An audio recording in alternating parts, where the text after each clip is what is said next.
Hello everyone, welcome back to online study on. आज हम इस वीडियो में बात करने वाले हैं इकोनॉमिक्स के डे 7 के बारे में, जो स्पेशल 30 करके हमारा चलता है।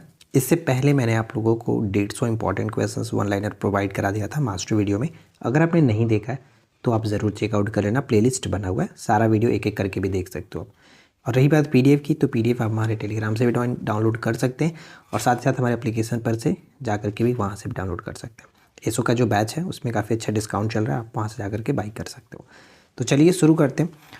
भारतीय मुद्रा नोट के भाषा पैनल कितनी भाषा में होती हैं? यानी जो भारतीय मुद्राएं नोट के भाषा पैनल की अगर बात करें तो उसमें आप कोई भी नोट देखोगे तो उसमें 15 देखने को मिलेगा। ठीक है, 15 याद रखिएगा।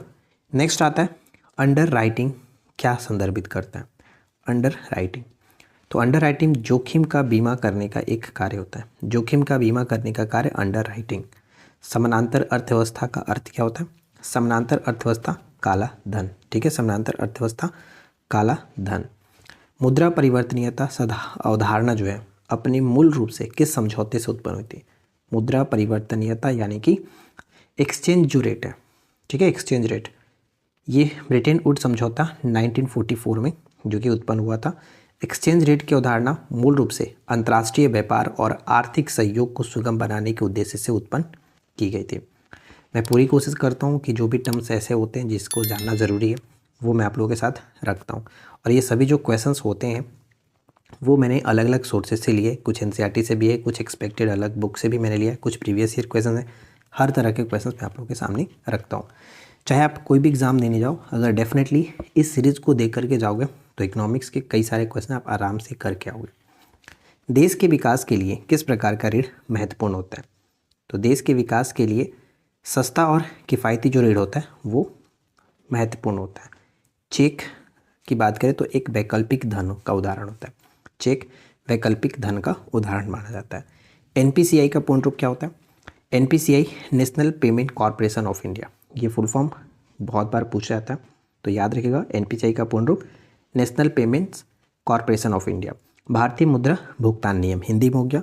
भारत के सभी खुदरा भुगतान प्रणाली के लिए छत्र संगठन है, यानी एक छत्र संगठन का कार्य करता है।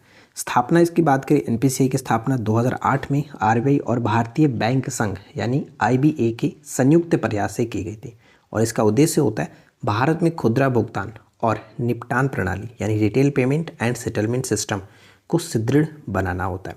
ठीक है, UPI का पूर्ण रूप क्या होता है? UPI यानी कि यूनिफाइड पेमेंट्स इंटरफेस, जो कि 2016 में लॉन्च हुआ था। Unified payments interface UPI। ठीक है, भीम का पूर्ण रूप क्या है? तो भीम जो है Bharat interface for money, Bharat interface for money.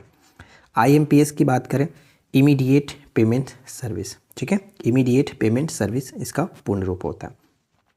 Smart money जो शब्द है वो क्रेडिट कार्ड को कहते हैं, स्मार्ट मनी क्रेडिट कार्ड को कहा जाता है। डियर मनी की बात करें, डियर मनी का अर्थ होता है उच्च ब्याज दर, डियर मनी का अर्थ होता है उच्च ब्याज दर। मौद्रिक प्रबंधन का एक उपकरण बाजार स्थिरीकरण योजना किस वर्ष शुरू की गई थी? यानी बाजार स्थिरीकरण योजना किस वर्ष स्टार्ट किया गया था? तो ये 2004 में स्टार्ट किया गया था। मौद्रिक प्रबंधन का एक उपकरण होता है। विदेशी मुद्रा जिसमें त्वरित प्रयास की प्रवृत्ति होती है क्या कहलाती है? विदेशी मुद्रा जिसमें त्वरित यानी शीघ्र पलायन कर जाने की प्रवृत्ति होती है उसे हम लोग कहते हैं हॉट करेंसी, या फिर इसे अति शीघ्र चलयमान मुद्रा कहा जाता है। ठीक है, हॉट मनी। ब्याज की तरलता वरीयता सिद्धांत प्रतिपादन किसने दिया? ब्याज की तरलता वरीयता सिद्धांत प्रतिपादन किया गया था जेम किन्स के द्वारा। उम्मीद है कि यहाँ तक आप वीडियो को अच्छे से वॉच किए होंगे, तो फटाफट से वीडियो को लाइक कर दीजिएगा, चैनल को सब्सक्राइब कर लीजिएगा इस तरह की रोज़ाना एक न्यू वीडियोस देखने के लिए। अब बात करते हैं पेज 15 के बारे में। धन का कार्य नहीं होता, जो कि मुद्रा स्थिरीकरण, यानी मुद्रा स्थिरीकरण धन का कार्य नहीं है। राइट। संकीर्ण धन यानी नैरो मनी क्या है? संकीर्ण धन प्रचलन में मुद्रा और बैंकों की मांग जमा का योग को कहते हैं संकीर्ण धन। ठीक है, कई बार आपने देखा होगा SDR का फुल फॉर्म पूछा जाता है। SDR special drawing rights full form होता है, जिसे हम लोग पेपर गोल्ड के नाम से भी जानते हैं। मूल्यांकन की इस इकाई को पेपर गोल्ड के नाम से जाना जाता है। ठीक है, पेपर गोल्ड। क्वाइनेज एक्ट 2011 क्या है? देखिए क्वाइनेज एक्ट 2011 के अंतर्गत भारत में 1000 तक के सिक्के जारी करने की अनुमति देता है। यानी क्वाइनेज एक्ट 2011 के तहत भारत में 1000 रुपये तक के सिक्के जारी करने की अनुमति दी गई है। राइट। नेक्स्ट है कि मौद्रिक और ऋण नीति किसके द्वारा तैयार या घोषित की जाती है। तो मैंने आपको कई बार बताया कि मौद्रिक नीति को तैयार करना, लागू करना, ये जो कार्य होता है वो आरबीआई का है। और आरबीआई के बारे में हमने बहुत कुछ जाना हुआ है। आरबीआई का जो गठन हुआ था 1 अप्रैल 1935 को यंग हेल्टन कमीशन के सिफारिश पर की गई थी। और आरबीआई का जो राष्ट्रीयकरण होता है वो 1949 को होता है। मुद्रा नोट किस मौद्रिक प्रणाली के तहत जारी किया जाता है, यानी आरबीआई के द्वारा जो मुद्रा नोट होता है वो किस मौद्रिक प्रणाली के तहत जारी किया जाता है, यह सबसे इंपॉर्टेंट पॉइंट है। तो ये न्यूनतम आरक्षण प्रणाली, जिसे हम लोग शॉर्ट में एमआरएस कहते हैं, यानी मिनिमम रिजर्व सिस्टम। अब सबसे पहले ये जानना ज़रूरी है कि ये न्यूनतम आरक्षण प्रणाली क्या होता है। तो ध्यान दीजिए, नोट में मैंने लिख रखा है कि 1956 से पहले आरबीआई को अनुपातिक आरक्षण प्रणाली यानी प्रोपोर्शनल रिजर्व सिस्टम का पालन करना होता था, जिसमें उसे जारी की गई मुद्रा के अनुपात में सोना और विदेशी मुद्रा रिजर्व रखना ज़रूरी था। लेकिन 1956 के बाद इसे बदल करके एमआरएस लागू कर दिया गया। ठीक है, यानी मिनिमम रिजर्व सिस्टम। अब यहाँ पे देखिए, आरक्षण जो आरक्षित निधि होती थी वो क्या है, आरबीआई को कम से कम 200 करोड़ रुपए का भौतिक आरक्षित निधि यानी फिजिकल रिजर्व बनाए रखना आवश्यक होता है, 200 करोड़ रुपए। इसमें से 115 करोड़ रुपए सोने के रूप में और 85 करोड़ रुपए विदेशी मुद्रा के रूप में, जो कि आरक्षित निधि रहेगा। ठीक है, टोटल मिलाकर के 200 करोड़। यहाँ पे हम एक चीज़ और पढ़ पाएंगे कि न्यूनतम आरक्षित प्रणाली के तहत आरबीआई को केवल 200 करोड़ रुपए के न्यूनतम भंडार को बनाए रखते हुए आवश्यकता अनुसार मुद्रा जारी करने की अनुमति होती है, जिससे अर्थव्यवस्था की तरलता और विकास को सुगम बनाया जा सके। यानी आवश्यक जो आप यहाँ पे न्यूनतम आरक्षक प्रणाली देख रहे हैं, इसके तहत आरबीआई सिर्फ और सिर्फ 200 करोड़, केवल 200 करोड़ रुपए के न्यूनतम भंडार को बनाए रखता है। ठीक है, भारतीय अर्थव्यवस्था में तरलता का प्रबंधन कौन करता है, तो आरबीआई ही करता है। रिवर्स रेपो रेट क्या होता है, एक रेपो रेट होता है, एक रिवर्स रेपो रेट होता है। तो रेपो रेट की बात करें, जैसे कि रेपो रेट, यहाँ पे सॉरी क्वेश्चन थोड़ा सा अलग है, repo rate, reverse repo rate और बैंक रेट कौन तय करता है, तो ये आरबीआई तय करता है। ठीक है, भारत में यानी जो आरबीआई है, भारत में देश के विदेशी मुद्रा भंडारण का संरक्षक होता है। ये पॉइंट याद रखेंगे। राइट। बैंकिंग और ट्रेडिंग जो है ये किस सेक्टर के अंतर्गत आता है, तो थर्ड सेक्टर के अंतर्गत आता है, बैंकिंग और ट्रेडिंग। ठीक है, बैंक डिपॉजिट जो बिना सूचना के आहरित यानी कि विदड्रॉ की जा सकती है, उसे डिमांड डिपॉजिट्स कहा जाता है, डिमांड डिपॉजिट्स। राइट, चलिए आगे बढ़ते हैं।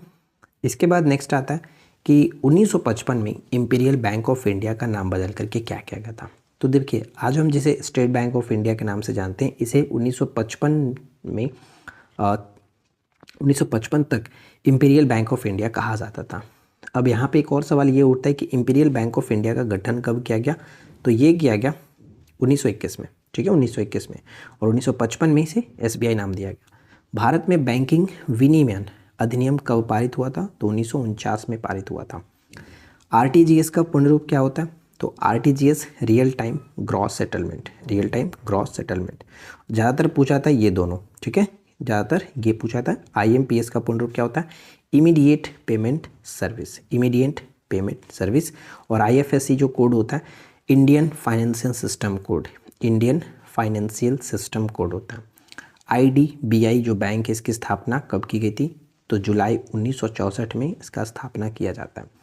ब्याज तरलता के साथ साझेदारी के लिए एक इनाम है, ब्याज तरलता के साथ साझेदारी के लिए एक इनाम है। यह कथन किसका, तो किन्स का, जेम किन्स का। इलाहाबाद बैंक का मुख्यालय का, देखिए नाम से लगेगा कि इलाहाबाद है, तो ये यूपी में ही होगा या फिर आप इलाहाबाद ही कहेंगे, लेकिन ध्यान रखिएगा इस बैंक का जो मुख्यालय है वो कोलकाता में, जिसे आज हम लोग मतलब पहले कलकत्ता जानते थे, अभी से कोलकाता जानते हैं। तो इलाहाबाद बैंक का मुख्यालय कोलकाता में। एनईएफटी का पूर्ण रूप क्या है, national electronic funds transfer, national electronic funds transfer. RBI की मौद्रिक नीति का प्राथमिक उद्देश्य क्या बनाए रखना है, तो मुद्रा स्थिरता को बनाए रखना आरबीआई की मौद्रिक नीति का मेन पर्पस होता है।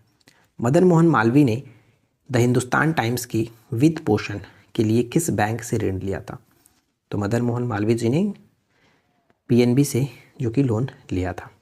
सरकार वेज और मीन्स एडवांस किससे लेती है? तो ये भारतीय रिजर्व बैंक से लेती है, भारतीय रिजर्व बैंक से।